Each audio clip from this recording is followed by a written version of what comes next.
قبول فرمائے، ہماری چھوٹی موٹی عبادتوں کو قبول فرمائے اور اس کے بدلے میں دنیا اور آخرت کی کامیابی اللہ تعالیٰ ہمیں نصیب فرمائے، آمین۔ ومالی یہ 23واں پارہ ہے۔ اس پارے کے اندر بھی بہت ساری باتیں اللہ رب العالمین نے بتلائی ہیں۔ چند آیتوں کے مختصر خلاصے انشاءاللہ آج ہم معلوم کریں گے۔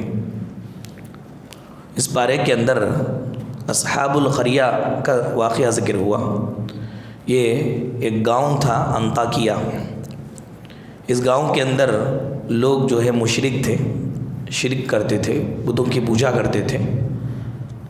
اللہ تعالیٰ نے ایک رسول کو بھیجا، لوگوں نے رسول کی بات نہ مانی تو اللہ تعالیٰ نے اور ایک رسول بھیجا۔ 2 رسول مل کر کام کرتے تھے دعوت کا، تو دونوں کی بات کو بھی لوگوں نے نہیں مانا، تو یہ دونوں صحیح ہے بول کر بتانے کے لیے اور ایک تیسرے رسول کو اللہ تعالیٰ نے بھیجا۔ فعززنا بثالث فقالوا انا الیکم مرسلون، کہ تیسرے کو اللہ تعالیٰ نے بھیجا۔ تینوں کی باتوں کو بھی انہوں نے انکار کیا۔ گاؤں والوں نے اتنے منحوس تھے کہ تینوں کی باتوں کو بھی انہوں نے انکار کیا۔ تو اتنے میں جب یہ دعوت کا کام کر رہے تھے تینوں رسول، ایک وقت کوئی ان کی بات کو ماننے کے لیے تیار نہیں ہے، تو شہر کے کنارے سے ایک آدمی بھاگتا ہوا آیا، آ کر کے کہا کہ اے میری قوم کے لوگوں، یہ رسول صحیح بول رہے ہیں، ان کی بات کو تم مان لو۔ یہ ان کی دعوت سے ان کی دنیاوی مفاد اور دنیاوی غرض کچھ نہیں ہے، یہ اللہ کے پیغامبر ہیں، ان کی بات کو تم مانو۔ تو یہ سارے لوگ اب رسولوں کی طرف سے ہٹ کر اس آدمی پر برس پڑے، دشمن ہو گئے، حالانکہ اس کی کوئی غلطی نہیں تھی۔ اس نے ان کو صحیح جانا تھا اور صحیح بات پر اس نے تائید کی تھی، صحیح بات پر اس نے سپورٹ کیا تھا۔ تو برس پڑے، اتنا برسے کہ وہیں پر مار دیے۔ کیسا مارے کہ زمین میں دفن کر دیے، شہید ہو گیا۔ جیسے ہی اس کی روح نکلی جسم سے، اللہ تبارک و تعالیٰ نے جنت کے دروازے اس کے لیے کھول دیے برزخ میں، تو جنت میں چلا گیا۔ جنت میں جانے کے بعد تمنا کر رہا ہے، قوم کی فکر وہاں بھی نہیں چھوٹی، گرچہ کہ قوم کے لوگوں نے ستایا، مارا، اتنا مارا کہ شہید کر دیا، لیکن وہاں جا کر کے کہتا ہے قال یا لیت قومی یعلمون بما غفر لی ربی وجعلنی من المکرمین۔ کاش میری قوم جانتی کہ رسول کی باتوں پر ماننے پر، رسول کی باتوں کو ماننے پر کتنا اللہ تبارک و تعالیٰ کی مغفرت ہوتی ہے، کتنا اللہ تعالیٰ معاف کرتا ہے، کتنا اللہ عزت دیتا ہے، میری قوم جان لیتی۔ دنیا کے اندر تو انہوں نے اپنی بات کو چلا لیا، لیکن مجھے مار دیا، شہید ہو گیا میں۔ شہید ہونے کے بعد جو مقام اور مرتبہ مجھے ملا، کیونکہ رسولوں کی تصدیق میں نے کیا تھا، رسولوں کا سپورٹ میں نے کیا تھا، صحیح بات کی تصدیق میں نے کی تھی۔ ان کو یہ بات معلوم ہو جاتی تو کتنا اچھا ہوتا۔ مفسرین کہتے ہیں حقیقی درد مند قوم کا وہ آدمی ہے جو اس طرح موت کے بعد بھی اپنی قوم کی فکر کرتا ہے، جس طرح یہ حبیب نجار ہے جو مار کھایا، شہید ہو گیا، لیکن وہاں جا کر کے بھی قوم کی فکر کر رہا ہے۔ اللہ تبارک و تعالیٰ کو اس کی یہ ادا اتنی پسند آئی کہ قرآن پاک کے اندر رہتی دنیا تک کے لیے اس کے واقعے کو اللہ نے زندہ جاوید بنا دیا۔ اللہ تعالیٰ نے اب جو بھی قرآن پڑھے گا، سورہ یاسین پڑھے گا، حبیب نجار کا واقعہ ضرور وہ پڑھے گا۔ اس کا نام کیا تھا؟ حبیب نجار تھا۔ شہر کے کونے میں رہتا تھا، سٹی میں بھی نہیں رہتا تھا، شہر کے کونے میں رہتا تھا کا مطلب یہ ہے کہ وہ غریب تھا، کیونکہ سٹی کے اندر جگہ بہت قیمتی رہتی ہیں، تو شہر کے کونے میں غریب لوگ معمولی جگہ میں خرید کر کے شہر کے آخر میں رہتے ہیں، تو یہ شہر کے آخر میں رہتا تھا۔ تو اللہ تعالیٰ کو دنیاوی ٹھاٹ باٹ نہیں، آدمی کا اخلاص پسند آتا ہے، اور اس کی راہ میں جو قربانیاں وہ دیتا ہے وہ اللہ تعالیٰ کو پسند آتا ہے، اور اللہ تعالیٰ اس کو قبول کر لیتا ہے۔ جب اللہ قبول کر لے، ہر جگہ اس کی مقبولیت عام ہو جاتی ہے۔ اس کے بعد اللہ تعالیٰ نے ایک واقعہ بیان فرمایا قیامت کے دن کا۔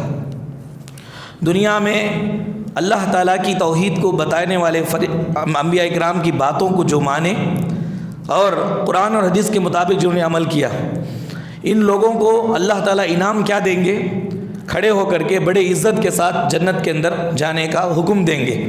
سلام سلام، فرشتے سلام کرتے رہیں گے ان کو اور جنت کے اندر بھیجتے رہیں گے بڑے ہی عزت کے ساتھ، بڑی اکرام کے ساتھ. تب یہ سب لوگ جنت میں جا رہے ہیں. تو یہ کون لوگ تھے؟ یہ وہ لوگ تھے جو دنیا کے اندر انہوں نے توحید پر قائم رہے، شرک سے دور تھے، بدعات سے دور تھے. تو ان لوگوں کو جاتے ہوئے یہ مشرکین دیکھیں گے جو دنیا میں شرک کرتے تھے اللہ تعالیٰ کے ساتھ. یہ دیکھ کر کے کہیں گے کہ واللہ ربنا ما کننا مشرکین، اللہ ان لوگوں کو تو بھیج رہا ہے بڑی عزت کے ساتھ، ہم کو بھی بھیج، کیونکہ ہم بھی تیرے ساتھ شرک نہیں کیے دنیا میں. جھوٹ بولیں گے. ایسے موقع پر اللہ تعالیٰ کیا کریں گے؟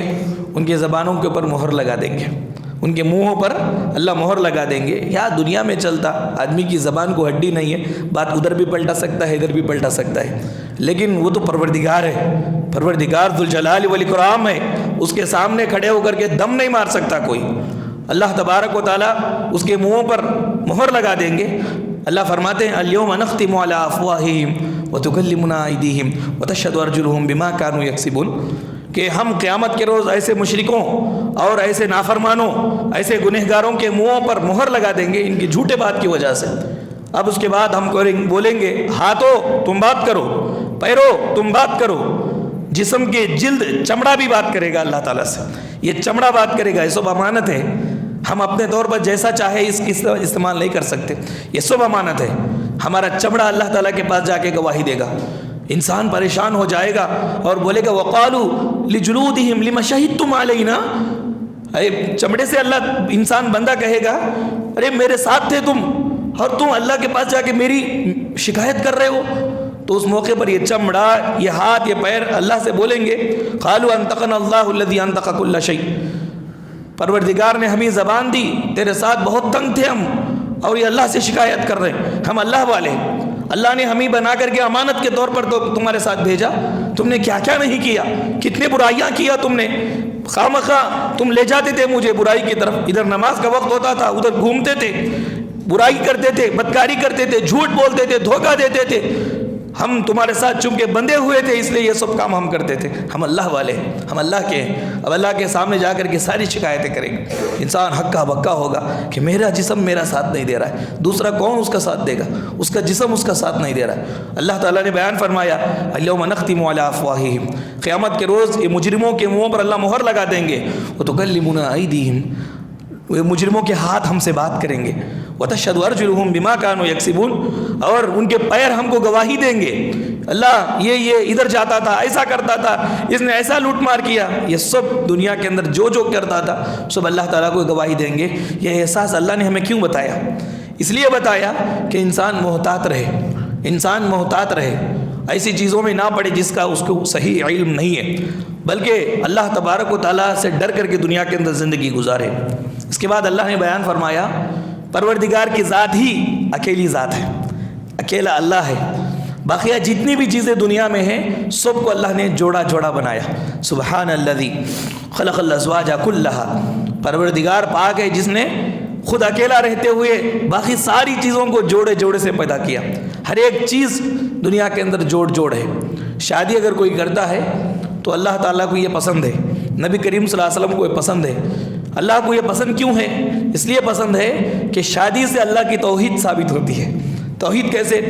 جوڑا جم رہا ہے جبکہ اللہ اکیلا ہے، تو اللہ اکیلا ہے یہ توحید ثابت ہوتی ہے.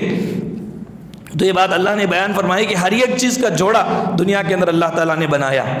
اس کے بعد فرمایا لوگوں ایسا اپنے آپ کو نہ بناؤ کہ جو چاہو تم وہ ہو جائے، بلکہ تم اپنے آپ کو مومن بنا لو، اللہ تبارک و تعالیٰ کی بات کو سننے والے بنا لو. تم کو جنت ملے گی، اور جنت وہ جگہ ہے جہاں تمہاری ساری خواہشیں پوری ہوں گی. اللہ تعالیٰ کی طرف سے سلام ہوگا ہمارے مرنے کے بعد. یہ مختصر سی دنیا، اس کے بعد لمبا سفر آخرت ہے. اس کو ہمیشہ ہم اپنے ذہن میں رکھیں. یہ مختصر سی دنیا ہے، یہاں سب کچھ چلے ہمارا، اگر ہم فرعون بھی بن جائیں لیکن ہمارا بھی ایک محدود وقت ہے. فرعون بھی بن جائے اجازت ہے، وقت کے فرعون بن جائیے، آپ ظالم بن جائیے، یا نبی کی صفت کو اپنا لیجیے، آپ جو بھی چاہے کر سکتے ہیں، جو چاہے کر سکتے ہیں، لیکن ایک پیریڈ، محدود پیریڈ ہے، ایک متعین وقت ہے، اتنا ہی، اس کے بعد پھر اللہ تعالیٰ کے سامنے حاضری ہے۔ جنت وہ جگہ ہے جہاں خواہش کے مطابق سب چیز انسان کو ملتی ہے، تو اس جنت کو کمانے کے لیے انسان مر جاتا ہے، لیکن اس کا کردار دنیا کے اندر ہمیشہ کے لیے زندہ رہتا ہے۔ شاعر کہتا ہے کہ نوشیرواں اب اس کا نام نہیں ہے، نوشیرواں اب وہ نہیں ہے، مر گیا، لیکن عدل کی وجہ سے اس کا نام ابھی تک زندہ ہے، عدل کی وجہ سے، انصاف کرنے کی وجہ سے اس کا نام ابھی بھی زندہ ہے۔ انسان مر جاتا ہے لیکن اس کا کردار دنیا میں قیامت تک زندہ رہتا ہے۔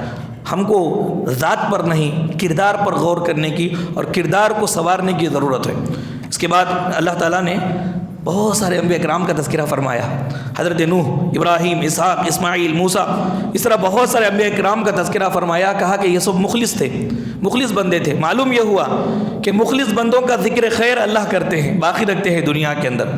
جو یہ چاہتا ہے کہ میرا ذکر دنیا میں رہے تو اللہ تعالیٰ اس کا ذکر دنیا میں نہیں رکھتے، بلکہ جو مخلص ہوتا ہے بولنے کی بھی ضرورت نہیں ہے، اللہ تعالیٰ اس کا ذکر دنیا میں رکھتے ہیں، اس کا ذکر خیر ذکر، جب بھی اس کا تذکرہ آتا ہے، اس کا نام آتا ہے، اس کے لیے دعائیں دی جاتی ہیں۔ آج بھی دیکھو محدثین کے لیے ہم رحمہ اللہ بولتے، کتنے محدثین کا نام، امام بخاری نے اس کو نقل کیا ہے، امام مسلم نے اس کو نقل کیا ہے، فلاں نے یہ کہا۔ آج وہ مر کر کے کتنے 100 سال ہو گئے، انتقال ہو کر کے کتنے 100 سال ہو گئے، مٹی نے ان کو کھا لیا، لیکن آج بھی ان کے نام ہماری زبانوں پر زندہ ہے۔ یہ کیا ہے؟ یہ ان کے اخلاص کی برکت ہے۔ ساری زندگی انہوں نے اخلاص کے ساتھ زندگی گزاری، اللہ کے لیے زندگی گزاری۔ دنیا میں انہوں نے یہ سمجھا کہ پروردگار، ان صلاتی و نسکی و محیای و مماتی للہ رب العالمین، اللہ یہ جو صلاحیت تو نے دی، یہ جو عمر تو نے دیا، یہ جو زندگی تو نے دی، مالک یہ تیرے لیے ہی میں نے وقف کر دی ہے، بس تیرے دین کو بڑھانا، تیرے دین کی خدمت کرنا ہی میری زندگی کا اصل مقصد ہے۔ میری زندگی کا مقصد ہے دین کی سرفرازی، میں اسی لیے مسلمان، میں اسی لیے نمازی۔ اللہ تبارک و تعالیٰ کی دین کی بلندی اخلاص کے ساتھ جو کرتا ہے، اللہ تبارک و تعالیٰ بعد کے لوگوں میں اس کا ذکر خیر باقی رکھتے ہیں۔ اس کے بعد اللہ تعالیٰ نے بیان فرمایا اصل نقصان کیا ہے۔ اصل نقصان یہ ہے کہ آدمی غلط کام کرے، ایسا غلط کام کرے کہ وہ غلط کام کا نتیجہ، بدلہ، وہ غلط کام کا بدلہ خود اس کے اوپر اور اس کے گھر والوں کے اوپر قیامت کے روز خسارے کا باعث بن جائے۔ ایسا غلط کام کرے کہ وہ غلط کام کی وجہ سے خود بھی پھنس جائے خسارے میں اور گھر والوں کو بھی پھنسا دے خسارے میں۔ یہ اصل نقصان ہے، اصل خسارہ ہے۔ صحابہ کرام کی بیویاں کیسی تھی؟ مرد حضرات جب باہر نکلتے تھے تو بولتی تھی، اللہ کے لیے اللہ نے ہم کو تمہارے ساتھ جوڑ رکھا ہے، حالانکہ ہم الگ ہیں، آپ الگ ہیں، لیکن نکاح کے بندھن میں چونکہ اللہ نے جوڑا ہے، روزی روٹی کا انتظام اللہ نے تمہارے اوپر رکھا ہے، ہماری روزی روٹی کا انتظام اللہ نے تمہارے اوپر رکھا ہے۔ شام تک آپ محنت کرو، کچھ بھی پیسے نہ آئے، کھانا پینا نہیں ہے، آ جائیے، صبر کر لیں گے۔ اللہ کے لیے حرام لقمہ ہم کو مت کھلائیے، حرام لقمہ ہم کو مت کھلائیے، کیونکہ آپ اگر ہمیں حرام کھلائیں گے اس کی سزا آپ کو بھی اور اس کی سزا ہم کو بھی کہ ہم بھی جنت سے محروم ہو جائیں گے۔ صحابیات کا ایمان کیسا تھا دیکھیے۔ تو یہ اصل خسارہ ہے کہ انسان دھوکہ دے کر کے، جھوٹ بول کر کے خود بھی حرام کھائے، بیوی بچوں کو حرام کھلائے، یہ سب سے بڑا خسارہ ہے، اس سے اپنے آپ کو بچانا چاہیے۔ اس کے بعد اللہ تعالیٰ نے بیان فرمایا، مثال دی، ایک آدمی ہے، اس کے 10 مالک ہیں، 10 مالکوں کا ایک نوکر، اور ایک آدمی ہے اس کا ایک ہی مالک ہے۔ اب بولیے سکون میں کون رہتا ہے؟ سکون کی زندگی کس کی ہے؟ کون سے نوکر کی زندگی سکون والی ہے؟ ظاہر بات ہے جس نوکر کا ایک مالک ہے وہی آدمی سکون سے رہتا ہے، مالک کا کام کر لیا، بقیہ جو بھی وقت ہے خراٹے لگا کر کے پیر اٹھا کر کے سو گیا۔ لیکن جس کے 10 مالک ہوں، 20 مالک ہوں، 30 مالک ہوں، تو اب یہ ان کا کام بھی کرنا ہے، اس کا کام بھی کرنا ہے، اس کا کام بھی کرنا ہے، اب یہ تھکان ہوگی، اور کسی ایک کے کام کے اندر بھی کمی ہو جائے تو پھر آ کر کے اس کی گردن وہ پکڑے گا۔ اللہ تبارک و تعالیٰ نے مشرکوں کو یہی مثال دی کہ تم ود کو، سوا کو، یغوث کو، یعوق کو، ان کو سب کو پکارتے ہو، سب کو خوش کرنے کی کوشش کرتے ہو۔ 360 مورتیاں، بت جو ہے کعبۃ اللہ کے اندر رکھے ہوئے تھے، آدمی ہر روز ایک ایک معبود کی پوجا کرتا تھا، ہر روز ایک ایک معبود کی عبادت کرتا تھا۔ اللہ تعالیٰ نے بیان فرمایا کہ ایسا نوکر جس کا مالک ایک ہو یہ بہتر ہے یا وہ نوکر جس کے کئی مالک ہو کئی خدا ہو وہ بہتر ہے؟ تھوڑا سوچئے. اللہ تعالیٰ نے مثال دی, کہا الحمدللہ, اللہ تعالیٰ کی تعریف ہے وہ آدمی جو بہت سکون سے رہتا ہے جس کا ایک مالک ہو. ہمارا ایک مالک ہے, ہمارا رب اللہ ایک ہے, بس اسی کی ہم عبادت کریں گے, اسی سے ڈریں گے, اسی کے لیے جئیں گے, اور کسی چیز کا ہمیں ڈر نہیں ہے. اللہ تبارک و تعالیٰ ہم لوگوں کو یہی عقیدہ دیا کہ اللہ ہی سے ہم کو ڈرنا چاہیے. وَتَخْشَى النَّاسَ وَاللَّهُ أَحَقُّ أَن تَخْشَىٰ, اللہ تبارک و تعالیٰ سے ڈرنا یہ سب سے زیادہ مستحق ہے اللہ سے ہم ڈریں. اس کے علاوہ کسی کا ڈر ہمارے دلوں میں نہیں ہے, نہیں ہونا چاہیے. اللہ ایک ہے ہمارا, اور وہی ہمارا کارساز ہے, وہی ہمارا مولا ہے, خبر میں بھی, آخرت میں بھی, دنیا کے اندر بھی. بس اللہ تعالیٰ نے یہ مثال دی. جو بہت سارے معبودوں سے ڈرتے ہیں ان کی مثال یہ ہے کہ قدم قدم پوک پوک کر کے نیمبو نہیں کھنل سکتے, کمکم نہیں کھنل سکتے, کوئی پیٹھا نہیں کھنل سکتے. کچھ اچانک کوئی معاملہ ہو گیا, کوا سامنے آ گیا تو سفر بند کر دیتے ہیں. بلی اوپر پڑی تو موت کا ڈر ان کو لاحق ہو جاتا ہے. نہ جانے کیا کیا رسوم اور برے عقیدوں سے یہ ڈرتے رہتے ہیں. ہر پل ان کا دل ڈرتا رہتا ہے, جبکہ ایک اللہ والا جو ہوتا ہے اللہ کی نافرمانی سے ڈرتا ہے, اللہ کی نافرمانی گناہ سے ڈرتا ہے, اس کے علاوہ بہت انجوائے کی زندگی گزارتا ہے.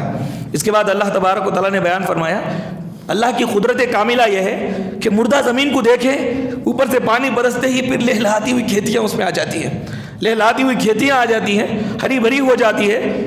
آپ مارکیٹ میں جائیں, کوئی اچھی چیز آپ کو نظر آئے, آپ نے لے لیا, خرید لیا, خرید لے کر کے یہ چیز کی تعریف کر رہے ہیں, لیکن ہمیشہ وہ چیز کی تعریف کرتے وقت آپ کے ذہن میں یہ بات ہوتی ہے, آپ انکار نہیں کرتے کہ یہ اتنی اچھی ہے تو بنانے والا کتنا صلاحیت مند رہے گا, یہ کتنا صلاحیت مند رہے گا, اس کا انکار نہیں ہے. بنانے والے کا انکار نہیں کریں گے. کیا ایسا کوئی بیوقوف ہے جو چیز کی تو تعریف کر رہا ہے, چیز کے بنانے والے کا انکار کر رہا ہے, بول رہا ہے کہ چیز کا بنانے والا نہیں ہے لیکن چیز بہت اچھی ہے, چیز بہت اچھی ہے, بنانے والا اچھا بنا تو ہی اچھی بنی ہے نا. تو آپ دیکھیں زمین کو جو کہ مردہ ہے, لیکن بارش جب ہوتی ہے تو پوری لہلہاتی ہوئی کھیتیاں اٹھ جاتی ہیں. تو یہ کھیتیاں یہ بتا رہی ہے کہ بہت بڑا مالک ہے جو ان سب کو چلا رہا ہے, ان سب کو چلا رہا ہے, جو مردہ زمین کو زندہ کر رہا ہے.